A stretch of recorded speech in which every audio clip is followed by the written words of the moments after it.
வாங்க கவி ஸ்பெஷல் கிச்சனில் இன்றைக்கி மக்காச்சோளம் பகடா எப்படி போடுறதுன்னு பார்க்கலாம். நான் ஒரு 3 மக்காச்சோளம் எடுத்து வச்சுருக்கிறேன். இது இப்போ நம்ம அதுக்கு தேவையான பொருளெல்லாம் எடுத்து வச்சுக்கிறேன். இப்போ மக்காச்சோளம் தோல் உரிச்சிட்டு அழகில் உள்ளக்கிற பயிரை எடுத்துக்கலாம். நம்ம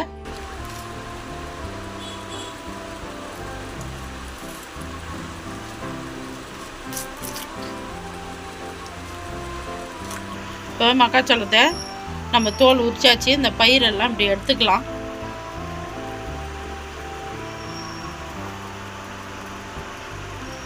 எல்லா பயிருமே நம்ம எடுத்துக்கலாம். இப்போ மக்காச்சோளம் பயிர் நம்ம எல்லாமே எடுத்தாச்சு.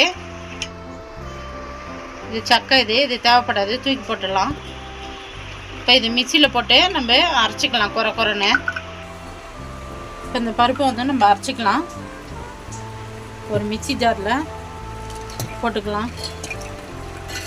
கொஞ்சமாக தண்ணி, நம்ம வடைக்கு எப்படி அரைப்போமோ மசாலா வடைக்கு அதே பதம் தான். கொஞ்சமாக தண்ணி தெளித்து நம்ம குறைன்னு அரைச்சின்னு வந்துடலாம். கொஞ்சமாக தண்ணி தெளித்து நம்ம குறைன்னு அரைச்சின்னு வந்துக்கிறோம் வடை மாவு மாதிரி. இப்போ நம்ம ஒரு பாத்திரத்துக்கு மாற்றிக்கலாம். 1/4 கிலோ வெங்காயம் போட்டுக்கலாம்.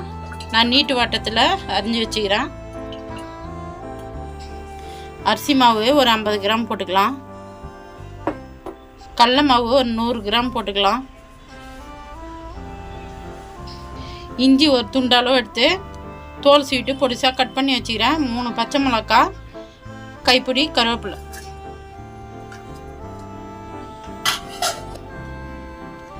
தனி மிளகாத்தூள் 2 டீஸ்பூனு, உப்பு 1 டீஸ்பூனு, மஞ்சள் பொடி 1/2 டீஸ்பூனு, சோம்பு 1 டீஸ்பூன் போட்டுக்கலாம்.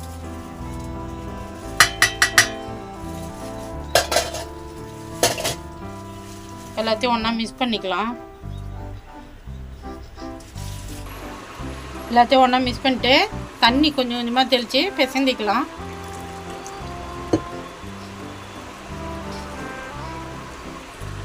நம்ம பிசைந்தாச்சு. இப்போ போய்ட்டு நம்ம எண்ணெயில் போட்டு எடுத்துக்கலாம். மக்காச்சோளம் பகடா போடுறதுக்கு அடுப்பு பற்ற வச்சு ஒரு கடாயை வச்சு எண்ணெய் ஊற்றிக்கிறேன். சமையல் எண்ணெய் சூடு ஏறட்டும். எண்ணெய் சூடு ஏறிடுச்சு. இப்போ நம்ம அப்படியே கொஞ்சம் கொஞ்சமாக உடச்சி போட்டுக்கலாம்.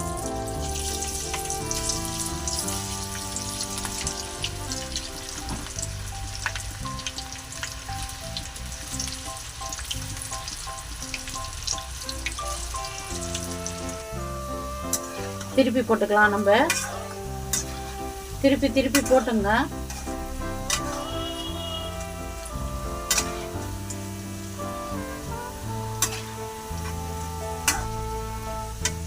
ரெடி ஆகி போச்சு. இப்போ நம்ம எடுத்துக்கலாம். நல்லா எண்ணெய் இருத்துட்டு எடுங்க.